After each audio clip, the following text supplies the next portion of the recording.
The stars above Axis Prime shimmered like scattered diamonds across black velvet. Ambassador Hyan stood at the observation deck of the Council Tower, watching ships from 47 different species come and go. He had been doing this for 3 years now, ever since Earth sent him as their first voice to the galaxy. 3 long years of meetings, translations, and careful words. 3 years of trying to make aliens understand that humans wanted peace, wanted friendship, wanted a place among the stars. He touched the small photograph in his pocket. His daughter back on Earth, smiling. She would be 12 now. He had missed so many birthdays. The door behind him opened with a soft hiss. 2 Vorten guards entered, their reptilian scales catching the light. They were tall, nearly 7 feet, with eyes that never seemed to blink. Hyan had learned to read their body language over the years. These 2 were tense, aggressive. Ambassador Hyan, the first guard said in the clicking, hissing language the translators turned into words. The council summons you, immediately. Something felt wrong. Council sessions were scheduled weeks in advance. Emergency sessions were announced with proper protocol. This was neither. What is this about? Hyan asked, but he already knew. 3 days ago, a human mining ship had crossed into disputed space. The ship was small, its crew young and inexperienced. They had apologized, turned back immediately. But the Vortens had been angry. Very angry. The guards did not answer. They simply waited, hands near their weapons. Hyan straightened his suit, took one last look at the stars, and followed them. The grand chamber was full.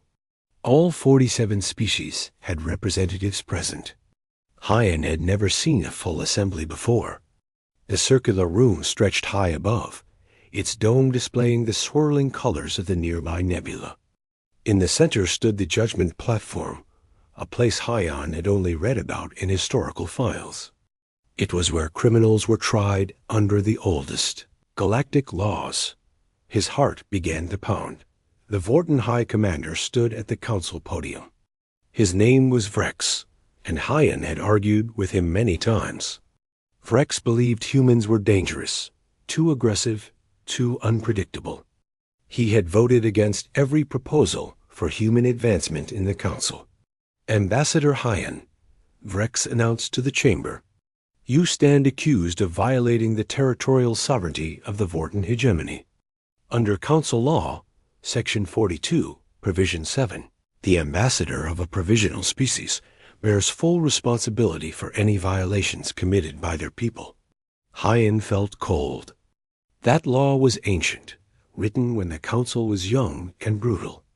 No one had enforced it in centuries. High Commander, Hyan said, keeping his voice steady, the mining ship's entry was accidental. They violated no intentional boundary. This is a matter for negotiation, not judgment. But Vrex was not looking at him. He was looking at the council representatives. We demand justice. The Vorten hegemony has been patient with humanity's mistakes. We have tolerated their aggressive expansion, their loud presence, their disrespect for established order. No more. If the council will not discipline this species, then the hegemony will do so through military action. Murmurs filled the chamber. Several species shifted uncomfortably. The Kresh representative, an insect being with compound eyes, spoke up. High Commander, surely war is excessive. Perhaps sanctions, war or justice.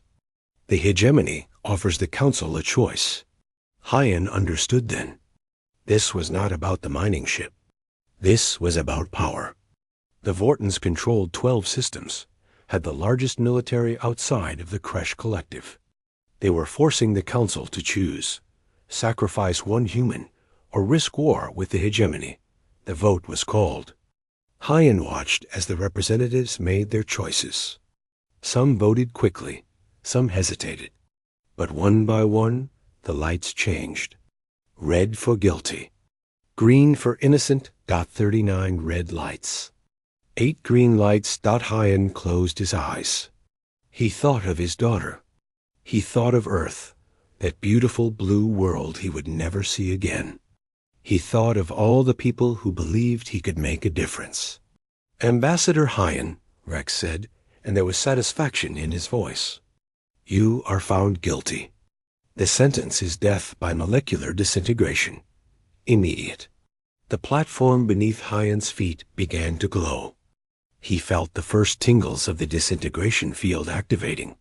In his final moments, Hyan activated his emergency transmitter. Every human ship, every human station, every human colony would receive his last words. This is Ambassador Hyan, he said clearly. The Galactic Council has executed me for a crime I did not commit. They chose fear over justice.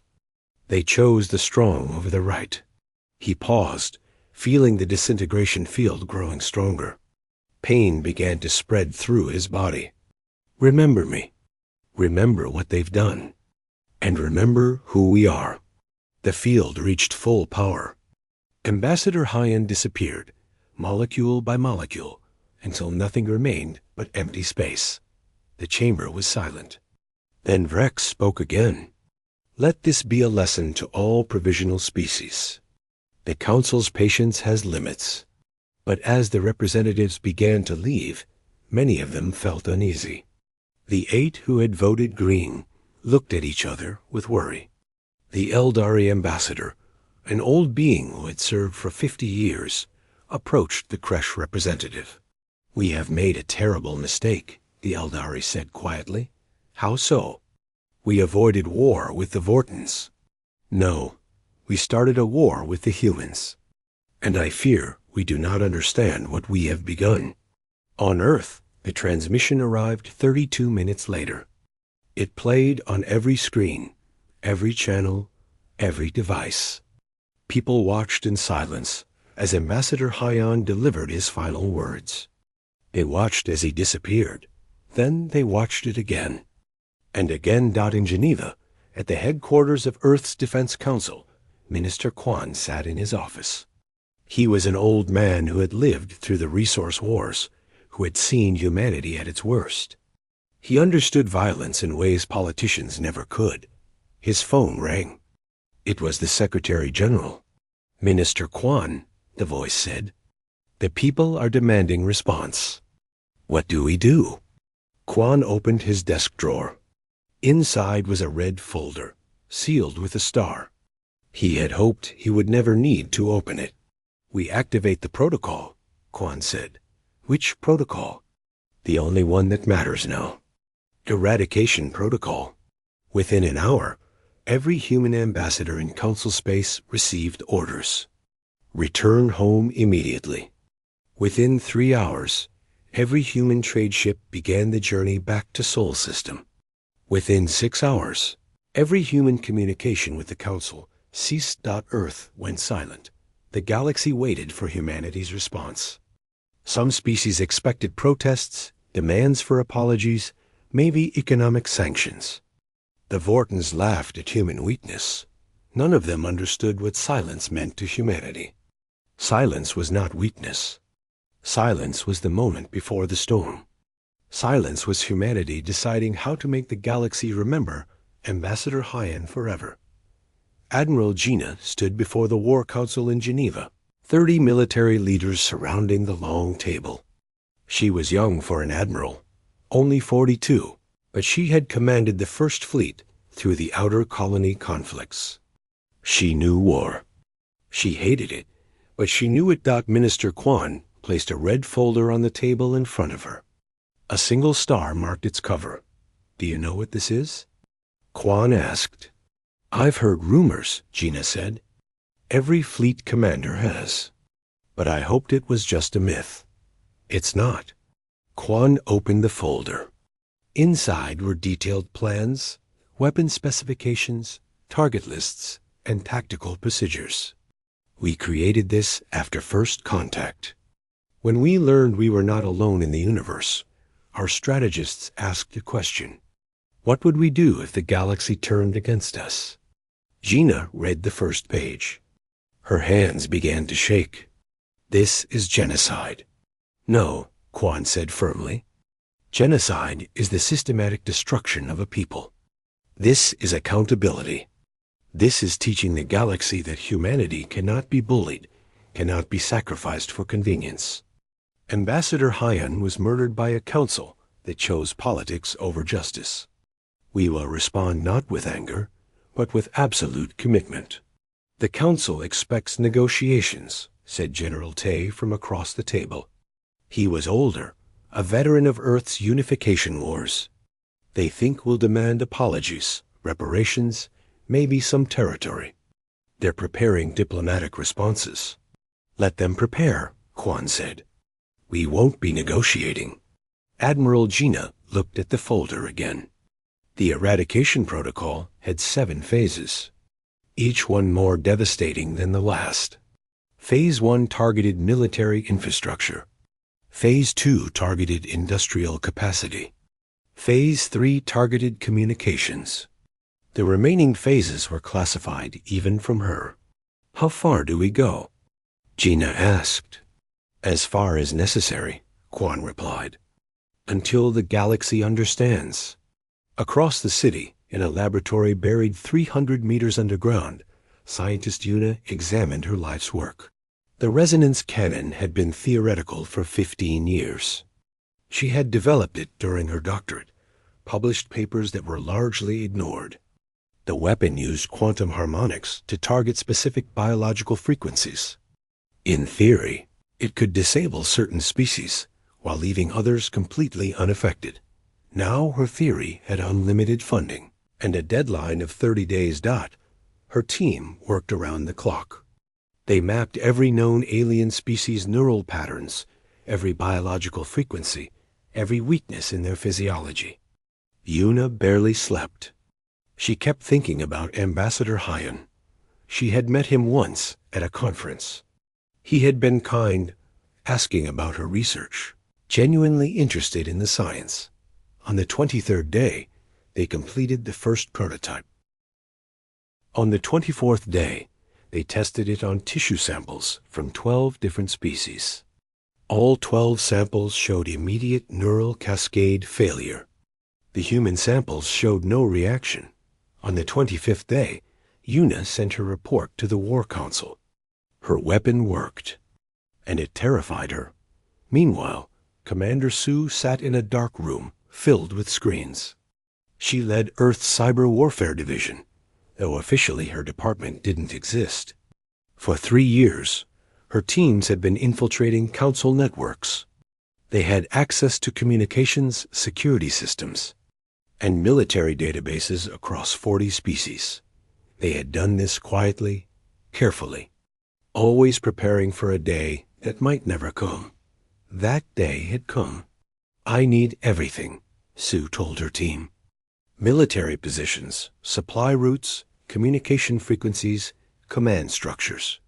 I want to know where every Vorton ship is, where every Council fleet gathers. I want to know their strengths and their fears. Her second-in-command, a young man named Minnow, looked worried. Commander, some of these systems have civilian populations. If we crash their infrastructure— We're not crashing anything yet, Sue interrupted. First, we watch. We learn. Then, when the time comes, we make them understand that their technology is not protection. It's vulnerability. The screens flickered with data. Troop movements, supply shipments, diplomatic communications. Sue watched it all, building a picture of the galaxy's military capability. The Vortons were strong, but predictable. The Kresh were numerous, but slow to mobilize. The smaller species relied on Council protection. On the 30th day, Earth's silence ended. A single human ship appeared in orbit above Axis Prime. It was small, unarmed, just a courier vessel. But on its hull, painted in white letters 3 meters tall, was a single Korean word. Vengeance. The ship transmitted a message in every known galactic language. The voice was Admiral Gina's, calm and clear. The Galactic Council executed Ambassador Hyan. You did this believing humanity would accept your judgment. You were wrong. You killed our voice. Now hear our answer. The ship's engines flared bright, and it vanished into faster-than-light travel before any orbital defense could respond. In the council chamber, panic began immediately. Representatives demanded explanations, protection, military responses. The Vorten High Commander, Vrex, stood before them all. "This is nothing," he announced. "Human theatrics. They want us to fear them, to offer concessions. We will do neither. The hegemony's fleets are mobilized. If humanity wants war, we will crush them as we have crushed countless others." But privately, Vrex was not so confident. He had reviewed human history. Every human war, every human conflict. They were a species that had nearly destroyed themselves multiple times, yet always survived. They had weapons that violated their own ethics, yet built them anyway. Just in case, they were a species that prepared for horrors they hoped would never come. And now those horrors were coming for the Vortens. Back on Earth, Admiral Gina addressed the First Fleet. 500 ships, 30,000 crew members, the largest military force humanity had ever assembled. They floated in formation beyond the moon, waiting for orders. "We are not conquerors," Gina said, her voice transmitted to every ship. "We are not an empire. We are the response to injustice. The galaxy executed one of us. They did this believing we were weak because we sought peace. They forgot that we sought peace because we know the cost of war." She paused, looking at the faces on her command screen. Young faces, old faces, all of them ready. "Today, we teach the galaxy why humanity survives. We survive because when pushed, we push back with everything we have. We survive because we protect our own. We survive because we refuse to accept defeat." Gina activated the tactical display. 12 Vorten military stations appeared as red dots. "Target these positions. Use the resonance weapons. Disable, don't destroy. Show them our capability, but show them our restraint. Let the galaxy see that we are merciful, even in vengeance." The fleet commanders acknowledged their orders. Ships began moving into position for faster-than-light jumps. Minister Quan watched from Earth, the command center deep beneath Geneva. Around him, screens showed every human ship, every prepared weapon, every activated protocol. "Minister," an aide said quietly, "there's still time to negotiate." "We could—" "No," Quan said. Ambassador Hyan tried negotiation. He tried patience. He tried understanding. They killed him for it. Now they learned the price of killing a human envoy. The aide left. Quan stood alone, watching the screens. He thought about all the wars humanity had fought. Wars over resources, over religion, over land. Millions dead, centuries of conflict. But this was different. This was unity. Every human, every nation, every colony, all standing together. Not for conquest, but for justice. The galaxy was about to learn what humanity looked like when united in purpose. The Vorten military station, Outpost 17, orbited the 4th planet in the Kelmer system. It housed 3,000 soldiers, 50 warships, and enough firepower to destroy a small moon. Commander Vrax stood in the command center, reviewing patrol reports. Everything was normal, quiet, boring, and every screen went black. "What happened?" Vrax demanded. "Unknown, Commander," his tactical officer replied, hands moving frantically across controls. "All systems just shut down. Weapons, shields, communications, even life support backup. Impossible. We have redundancies, isolated systems. The main screen flickered to life. A human face appeared. It was Admiral Gina. "Outpost 17, she said calmly. "This is Admiral Gina of Earth's First Fleet. Your weapons are offline. Your shields are offline. You are defenseless. This is intentional. This is mercy. Before Vrax could respond, human ships appeared on the sensors that still worked. 20 vessels, smaller than Vorten warships, but moving with precision that seemed impossible. They didn't attack. They simply surrounded the station, weapons charged, but not firing. Then the pain started. Every Vorten on the station felt it simultaneously. A high-pitched sound that wasn't quite a sound, more like a vibration in their skulls. It grew stronger, making it impossible to think, to move, to do anything but collapse. The human ships fired. Not missiles, not lasers. Something else. Invisible beams that passed through the station's hull like it wasn't there. The pain intensified for 3 seconds, then stopped. Vrax pulled himself up, dizzy and confused. His crew was alive but unconscious. The human ships were leaving, vanishing into faster-than-light travel dot. His communications console sparked to life. A message, repeating in Vorten language. Remember Ambassador Hyon. Across Vorten space, the same scene repeated at 11 other military stations. Thousands of soldiers disabled in seconds. Warships left floating dead in space. The Vorten military's pride shattered in a single coordinated strike. High Commander, Vrax received the reports in his war room on the Vorten homeworld. Each report was worse than the last. No deaths, but total incapacitation. Weapons that his people had never seen, couldn't defend against, couldn't understand. How? He roared at his advisors. How did they bypass our shields? How did they disable our entire network simultaneously? We don't know, High Commander, his chief scientist admitted. The weapons appear to target our neural systems specifically, as if they were designed for Vorten biology. Designed? They've only known about us for 3 years. Yes, High Commander, which means they've been preparing since first contact. Vrax felt cold.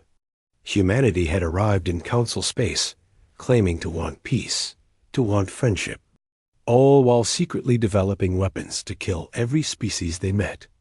The implications were horrifying. Mobilize the Third Fleet, Vrax ordered. If they want war, we'll give them war.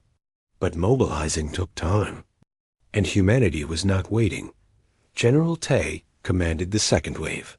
60 ships carrying troops trained specifically for this moment. They didn't target military stations. They targeted industrial centers, the factories and refineries that built Vorten weapons and ships. On the Vorten colony of Helix Prime, the main orbital refinery processed raw materials from 3 systems. 5,000 workers, automated systems, production that never stopped. It was essential to Vorten military supply. Human ships appeared without warning. This time they did fire weapons. Not at people, but at structure. Precision strikes that severed power connections, destroyed manufacturing equipment, melted processing systems. Within 10 minutes, the refinery was a twisted wreck of metal and fire. Emergency systems saved the workers. Human targeting had been careful, avoiding civilian areas. But the refinery was dead, and it would take years to rebuild. The same happened at 7 other industrial sites across 4 Vorten worlds. Inner laboratory on Earth. Scientist Una watched the combat reports with mixed feelings. Her resonance cannon worked perfectly. No human casualties. Minimal alien deaths. The weapon did exactly what she designed it to do, but seeing it used, seeing beings collapse in pain, made her stomach turn. Don't, said her assistant, Aura, noticing her expression. Don't feel guilty. They killed Ambassador Hyon. They executed an unarmed diplomat. This is justice. Justice shouldn't feel like this, Una replied. No, but it's necessary. The galaxy needs to learn. Meanwhile, Commander Sue sat in her dark room, executing the second phase of her operation. While kinetic weapons destroyed physical infrastructure, she attacked something more fundamental, information. Every Vorten military communication was suddenly compromised. Commanders couldn't reach their ships. Ships couldn't coordinate with each other. Orders became confused, contradictory. Sue's team had spent weeks mapping the Vorten network, finding every weakness, every backdoor. Now they exploited all of them simultaneously. But Sue went further. She didn't just disrupt communications. She weaponized them. Every Vorten soldier who accessed their communication network saw images designed specifically for Vorten psychology. Flashing patterns that triggered fear responses. Sounds that caused disorientation. Information overload that made rational thought impossible. It was psychological warfare refined to a science. "Commander," Minot said, watching the data streams. "The Vorten network is collapsing. They're shutting down entire systems to stop the infiltration." "Good," Sue replied. "Let them shut down. An enemy that can't communicate can't fight." A week after the first strikes, the Vorten hegemony's military capacity had been reduced by 60%. 12 military stations disabled. 7 industrial centers destroyed. Communication networks compromised. And humanity still hadn't invaded a single world. The Galactic Council watched in horror. This wasn't conquest. This was systematic dismantling. Humanity was taking apart the Vorten military piece by piece, showing restraint even in destruction. They killed only when necessary, disabled rather than destroyed, but left no doubt about their capability. The Eldari ambassador called an emergency session. "We must stop this. Humanity has made their point. We must negotiate before this escalates." "Negotiate?" The Kresh representative clicked angrily. "They ignore all communications. They attack without warning. This is unacceptable." "We killed their ambassador," the Eldari replied quietly. "What did we expect?" High Commander Vrex refused to accept defeat. He assembled what remained of his fleet, 200 warships that had survived the human attacks. He would strike at humanity's colonies, show them that the hegemony could not be humbled. The fleet jumped to Proxima Station, humanity's closest colony to Vorten space. 6,000 human civilians, miners, and families living on a small world barely terraformed. Vrex broadcast to the station. "Surrender or be destroyed. Humanity has attacked the hegemony without provocation. You will pay for their aggression." But when his fleet arrived, they found 30 human warships waiting in perfect defensive formation. Admiral Gina stood on her flagship's bridge, looking at the Vorten fleet on her displays. They outnumbered her 6-1. Under normal circumstances, this would be a massacre. But these were not normal circumstances. "All ships, activate quantum coordination," Gina ordered. Every human ship's computer linked through quantum entanglement, creating a single distributed network. Each ship knew what every other ship was doing in real time, with zero communication delay. They moved as one organism, responding to threats before Vorten sensors could even detect them. The battle began. Vorten dreadnoughts fired massive plasma cannons. Human ships dodged with impossible precision, their quantum network allowing them to predict and avoid fire patterns. Human return fire was surgical, targeting propulsion systems, weapons arrays, command bridges. The resonance weapons activated again. Vorten crews collapsed at their stations. Ships drifted, powerless. Then human boarding pods launched. Small, fast, carrying teams trained for zero-gravity combat. They breached Vorten ships, disabled any remaining crew, and secured the vessels. 6 hours later, the battle was over. 173 Vorten ships were captured. 27 had escaped. No human ships were destroyed. Admiral Gina broadcast to the captured fleet. "You came to attack civilians. We stopped you. Your crews are alive, treated with respect according to their surrender. Return to Vorten space. Tell High Commander Vrex that this is mercy. Tell him humanity can be far worse. The captured ships were released, their crews shaken but alive. As they limped back to Vorten space, Gina knew the message would spread. On Earth, Minister Quan reviewed casualty reports. 3,000 Vorten military personnel disabled. 15 killed in structural collapses. 7 industrial centers destroyed. 200 ships captured or disabled. Human casualties. 42 injured. 0 killed. Phase 3 is complete, Quan told the War Council. The Vortens are broken. But the Council hasn't responded. Then we make them respond, General Tay said. Quan nodded slowly. Proceed to Phase 4. Target, Axis Prime. The Galactic Council met in emergency session for the 9th time in 2 weeks. Representatives from 47 species filled the Grand Chamber, the same chamber where Ambassador Hyan had been executed. The mood was panic barely contained by diplomatic protocol. The humans must be stopped, High Commander Vrex declared, though his voice lacked its former confidence. His uniform was disheveled, his scales dull from stress. The hegemony demands council intervention, military intervention. The Kresh Collective representative, a being called Trixall, raised its clawed appendage. The hegemony demanded justice. The council provided it. Now humanity demands justice in return. This is cause and effect. They have destroyed our industrial capacity. Vrex shouted, disabled our fleet. This is not justice. This is war. You started this war, the Eldari ambassador said quietly. We all did. When we voted to execute an innocent ambassador to appease your threats. He was not innocent. His species violated our territory. An accident that warranted an apology, not an execution, the Eldari continued. We chose convenience over justice. Now we pay the price. But not everyone agreed. The Kresh Collective controlled the second-largest military in the galaxy.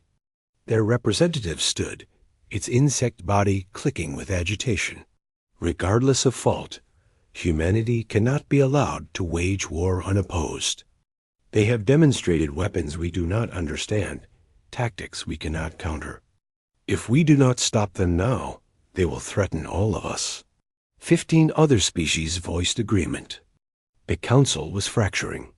Some species demanded negotiation. Others demanded military response. A few quietly began withdrawing their representatives, wanting no part in whatever came next. After hours of debate, a decision was reached. A coalition fleet would be assembled. 300 warships from 12 different species. They would travel to Sol System in present terms, cease all hostilities, surrender military capability, accept probationary status for 500 years. If humanity refused, the fleet would enforce compliance. The fleet assembled at the Kepler Junction, a neutral system halfway between Council space and Sol. 300 ships of various designs, various capabilities, various species. The largest military force gathered in galactic history. Admiral Kesh of the Kresh Collective commanded the coalition. She was experienced, having fought in 3 wars over her 40-year career. She had studied human tactics from the Vorten reports. Impressive, yes. But 300 ships against Earth's estimated 80 warships seemed like overwhelming odds. Proceed to Sol System, Kesh ordered. Maintain defensive formation. Do not fire unless fired upon. We are here to restore order, not to destroy. The fleet jumped to faster-than-light travel. The journey would take 2 days. On Earth, Admiral Gina watched the coalition fleet's approach on long-range sensors. She stood in the command center beneath Geneva, surrounded by tactical displays and communication officers. Minister Quan stood beside her. 300 ships, Quan said. Twice our entire military. Yes, Gina replied calmly. They think numbers matter, don't they? Not when we control the battlefield. Gina activated the tactical display. It showed Sol System, all human ships positioned in a defensive sphere around Earth. 47 vessels, not 80. The rest were scattered at colonies and outposts. This is a terrible idea, Quan said. We should negotiate. We've made our point, have we? Gina looked at him. The Council sent a fleet to threaten us, to make us surrender. They still don't understand. So we teach them. The Coalition fleet emerged from faster-than-light travel at Sol System's edge. Admiral Kesh studied her sensors. 47 human ships, arranged in a perfect sphere around the third planet. Earth, the human homeworld, with its 7 billion inhabitants. Kesh opened communications. This is Admiral Kesh of the Galactic Coalition Fleet. We come with terms for peace. Cease all military operations. Surrender your warships. Accept Council authority. If you comply, Earth will be spared. If you refuse, we will enforce compliance by force. The response came immediately. Admiral Gina's face appeared on every Coalition ship's screen. Admiral Kesh, the Galactic Council executed Ambassador Hyan to leaving humanity, was weak because we sought peace. You were wrong. We sought peace because we know what we're capable of in war. Gina's expression was calm, almost sad. You come to our home with threats. You come with 300 ships to intimidate us into surrender. Come learn why that was a mistake. Kesh cut the communication. All ships, combat formation. Prepare to engage. The Coalition fleet arranged itself, different species ships clustering together. It was standard formation, textbook tactics that had won countless battles. The human ships didn't move. They held their sphere, waiting. Advance, Kesh ordered. The Coalition fleet moved forward. Slowly at first, maintaining formation. As they closed the distance, human ships still didn't react. They just waited. Then, at exactly 1 million kilometers, everything changed. The human ships activated their quantum coordination network. Every ship linked, every computer synchronized. They moved as one, breaking formation and scattering in patterns that seemed random but were perfectly calculated. Coalition ships tried to track them, but human vessels moved too fast, too precisely. Their engines used gravity manipulation, allowing acceleration that would turn any organic crew to paste. But humans had developed inertial, dampening systems that could handle forces that would kill every other species. The first human attack was the resonance weapons. Invisible beams swept across 20 Coalition ships. Inside those vessels, crews from 5 different species collapsed simultaneously. Not dead, but completely incapacitated. The ships drifted, their automated systems trying to compensate for the sudden loss of crew. Admiral Kesh watched in horror as her fleet's coordination fell apart. Ships from different species used different communication protocols. Without the quantum coordination humans possessed, Coalition ships couldn't adapt fast enough. Focus fire on individual targets. Kesh ordered. Concentrate firepower. Coalition ships tried. Massive plasma cannons discharged. Missile swarms launched. Energy beams carved through space that human ships dodged. Every single shot missed. The quantum network predicted firing solutions before weapons even charged. Human ships moved to where shots weren't going to be. Then human weapons fired? Not the resonance beams this time, but kinetic impactors. Solid slugs accelerated to relativistic speeds. They punched through shields like they weren't there, destroying propulsion systems, weapons arrays, command bridges. But the humans were careful. They targeted systems, not crew areas. Disabled rather than destroyed, the battle lasted 6 hours. Coalition ships fought bravely, but coordination was impossible. Human tactics were overwhelming. They would strike at one section of the fleet, disable multiple ships, then vanish before counterattack could be organized. Kresh pilots were brave but slow. Vorten gunners were accurate but predictable. Eldari captains were experienced, but their ships weren't designed for the kind of three-dimensional warfare humans excelled at.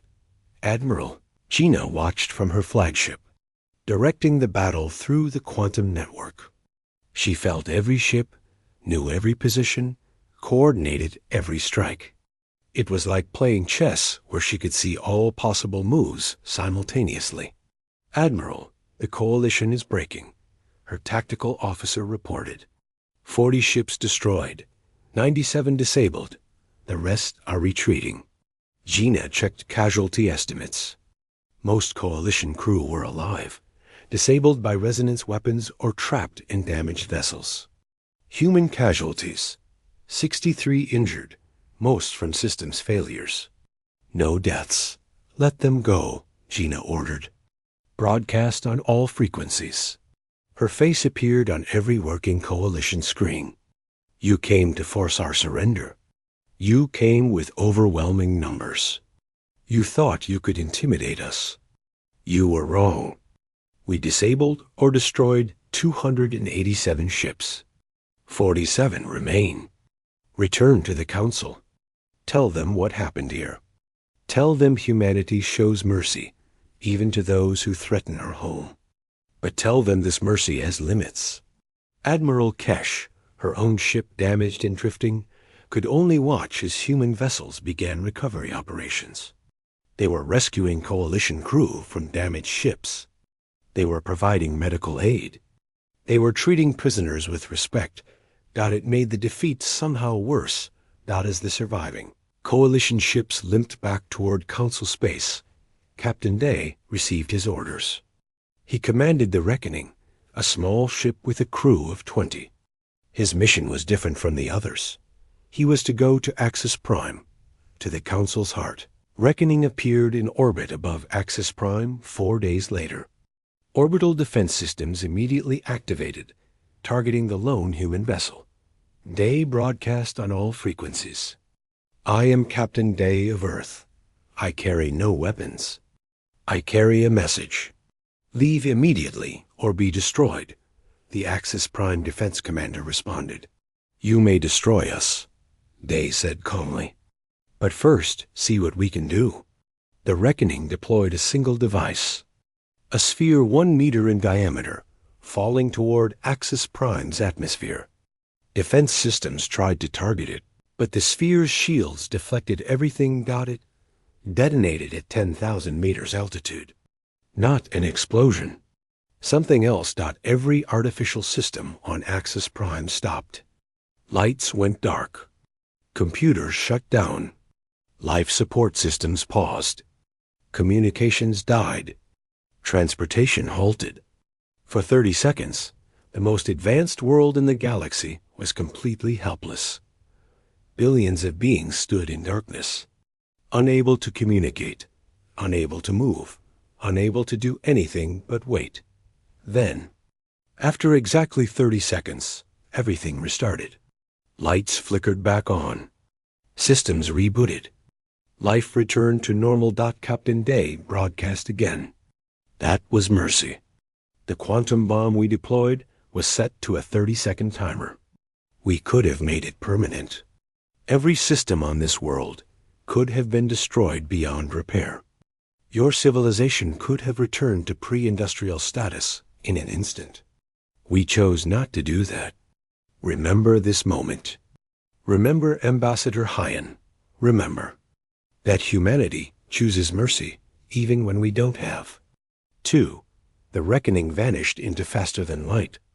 Traveled before any response could be. Organized. The Grand Chamber on Axis Prime was silent. Every representative stared at the holographic display showing Captain Day's message. They had all experienced the 30 seconds of darkness. 30 seconds when the most advanced world in the galaxy was as helpless as a primitive settlement.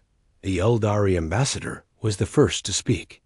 "We must negotiate immediately," Negotiate surrender? High Commander Vrex snapped, but his voice was hollow. The Vorten hegemony was broken. His military was scattered. His industrial capacity was destroyed. And humanity had shown they could disable Axis Prime itself with a single bomb. Not surrender, the Eldari replied. Peace, real peace, with terms that acknowledge our mistake. We voted according to council law. The Kresh representative protested weakly. We voted for execution to avoid war with the Vortens, the Eldari said. We sacrificed justice for convenience. Ambassador Hyan was innocent. We all knew it.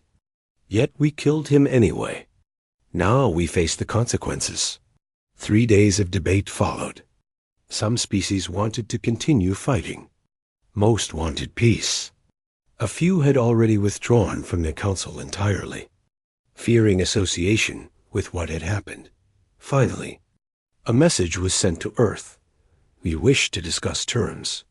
The response came from Minister Quan himself. Minister Hannah will arrive in 7 days. She speaks for Earth. Listen to what she says. Minister Hannah had never expected this role. She was a legal expert, someone who had spent 20 years studying interstellar law. She had advised Ambassador Hyan during his mission. She had watched the transmission of his execution while sitting in her office in Seoul, unable to stop crying. Now she stood on a human warship approaching Axis Prime, surrounded by 100 other vessels. A show of force, but also a show of control. Earth could have sent 1,000 ships. They sent 100, proving they were powerful but not needlessly aggressive. Admiral Gina commanded the escort fleet. She stood beside Hannah on the bridge. They're terrified, Gina said, watching the sensor displays. Axis Prime's defense systems are active, but not targeting us. They're letting us approach. Fear isn't the goal, Hannah replied. Understanding is. Understanding comes from fear sometimes. Hannah looked at the Admiral. You've seen too much war. I've seen enough to know when it's necessary, and when it needs to end. The fleet entered orbit. Hannah took a shuttle down to the surface, escorted by 6 human soldiers. Not an army, just protection. A measured response. The Grand Chamber was different when Hannah entered. The 47 species representatives were there, but the atmosphere had changed. No more arrogance. No more casual dismissal of the provisional species. Hannah walked to the center, to the same platform where Ambassador Hyan had been executed. She stood there for a long moment, saying nothing. Let them remember. Let them feel uncomfortable. Finally, she spoke. The Galactic Council executed Ambassador Hyan. You did this under ancient law that should have been abolished centuries ago. You did this to appease the Vorten hegemony's threats. You did this knowing he was innocent. No one interrupted. No one protested. Earth has responded. We destroyed the Vorten military capacity. We defeated a coalition fleet 3 times our size. We demonstrated that we can disable Axis Prime itself whenever we choose. We did this not from anger, but from commitment. Commitment to justice. Commitment to ensuring no other species suffers what Ambassador Hyan suffered. Hannah activated a holographic display. It showed detailed terms, legal documents, proposed changes to council structure. These are Earth's terms, non-negotiable. The council will formally apologize for Ambassador Hyan's execution and declare it an illegal act under any reasonable interpretation of justice. The 39 species who voted for execution will pay reparations, not to Earth, to a fund supporting emerging species who face similar pressures from established powers. The Kresh representative started to speak, but Hannah continued. Humanity will receive permanent council membership with full veto powers. We will have equal voice in all decisions. The provisional species designation will be abolished. Every species, regardless of age or power, will enter this council as equals. and any species that executes another species' envoy will face immediate expulsion and sanctions. These terms are excessive, the Kresh representative said. You ask us to restructure the council itself. Yes, Hannah replied simply, because the current structure allowed Ambassador Hyan's execution. It must change. 3 days of negotiation followed. Some species objected. Most accepted. The alternative was continued war with a species that had proven it could disable any world, defeat any fleet, and do so while showing remarkable restraint. On the 3rd day, the Kresh collective representative stood. Trixall had been silent throughout most discussions, but now it spoke. We underestimated humanity. We saw your desire for peace as weakness. We assumed your limited military meant limited capability. We were wrong about all of it. Trixall paused, its compound eyes reflecting the chamber lights. We accept your terms. But I must ask one question. What would have happened if we had refused? The chamber fell silent. Everyone wanted to know. The eradication protocol had 7 phases. Earth had deployed 3. What were the others? Hannah looked at Trixall for a long moment. The protocol had 7 phases. Phase 4 targeted Axis Prime systems. Phase 5 targeted food production across multiple worlds. Phase 6 targeted council leadership specifically. Phase 7. She paused. Phase 7 was extinction. Not of populations, of capability. Every council species would have been reduced to pre-industrial technology permanently. No ships, no advanced weapons, no interstellar travel. You would have been isolated on your homeworlds for generations.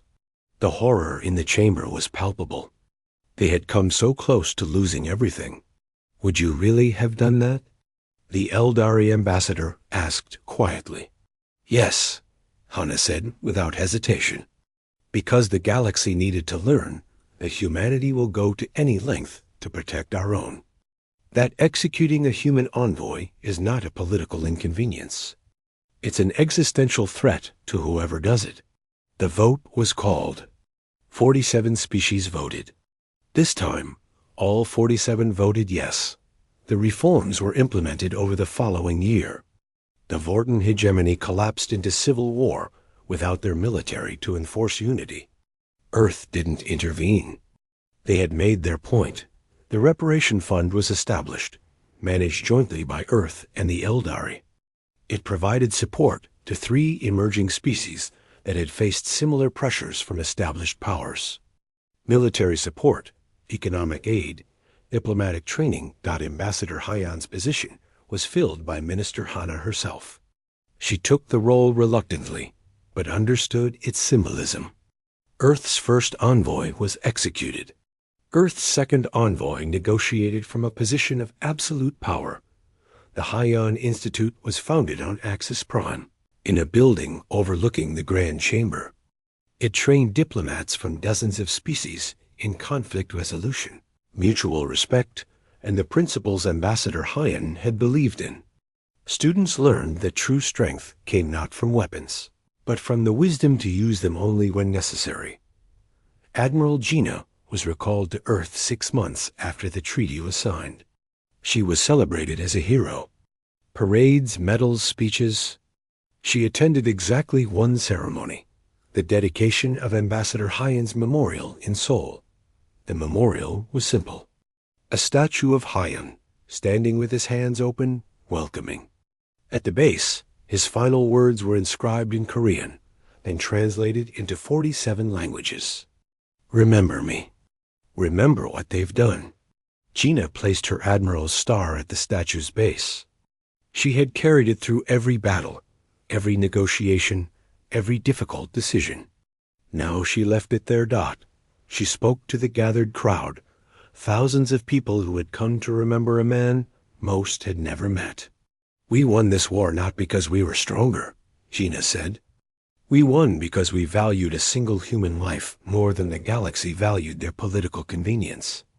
Ambassador Hyan wanted peace. He believed in cooperation, in understanding, in patience. We honored his memory not by accepting his death, but by showing the galaxy what happens when they force us to abandon peace for war. She paused, looking at the statue. Let every species across the stars know this. If you must make war, never make it against those who understand the cost of peace. Because when peaceful people are pushed to violence, they bring everything they've been holding back. And that is more terrifying than any natural aggressor. The crowd was silent. Then someone began to applaud. Then another. Soon everyone was applauding, but it wasn't celebration. It was acknowledgement. Acknowledgement of sacrifice, of justice served, of a lesson taught in the years that followed. Humanity became known throughout the galaxy, not for the violence they displayed, but for the restraint they showed afterward. No Vorten worlds were occupied. No colonies were claimed. The human fleets returned to Sol System, but their presence was felt everywhere. A new saying spread among the stars, translated into 1,000 languages, but always attributed to humanity. If you must make war, never make it against those who understand the cost of peace. On Axis Prime, students at the Hyan Institute studied the war. They analyzed tactics, studied the eradication protocol, learned exactly what humanity was capable of. But more importantly, they studied Ambassador Hyan's diplomatic reports. They read his proposals for cooperation. They learned his methods of bridge building between hostile species. The irony was profound and intentional. By killing the man who wanted peace, the Council had learned exactly what humanity was capable of in war. And in that knowledge, a more lasting peace was born. The Grand Chamber where Hyan had been executed was preserved exactly as it was. But now at the center, where the judgment platform once stood, there was a new structure. A peace platform, where disputes were resolved through discussion rather than ancient laws. Above it, in 47 languages, a simple phrase, never again. High Commander Vrex. Now simply Vrex, living in exile on a minor Vorten colony, watched the galactic news. He saw humans working with dozens of species. He saw the Hyan Institute graduating new diplomats. He saw the galaxy changing in his private moments. He wondered what would have happened if the Council had simply apologized for the mining ship incident. If they had found Earth demanded better navigation training, anything except execution, they would have avoided war. The hegemony would still exist. Thousands would still be alive, but the galaxy wouldn't have learned. And that, Brex realized too late, was what humanity had really taught them. Not how to make war, how to value peace, how to understand that every life, every envoy, every representative mattered. Because if they didn't, humanity would remind them, and that reminder would be absolute, on Earth. In a small apartment in Seoul, a young girl looked at a photograph of her father. She was 15 now, almost grown. She barely remembered him, just fragments of memories from before he left for the stars. But she remembered his voice from the final transmission. She had watched it once, crying for hours.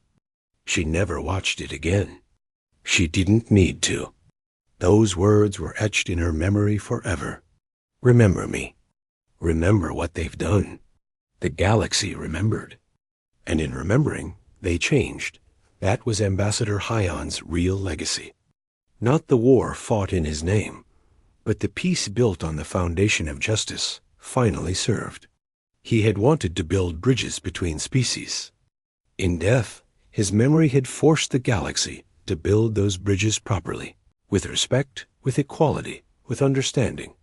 The stars shone above Earth, no longer threatening but promising. Humanity had proven they could survive among them, not by conquest, but by showing that they would protect their own with absolute commitment. And in that commitment, the galaxy found a truth they had forgotten. Peace is not the absence of capability for war. Peace is the choice not to use that capability, made by those who understand exactly what they're choosing not to do. Humanity understood. And now, finally, so did everyone else.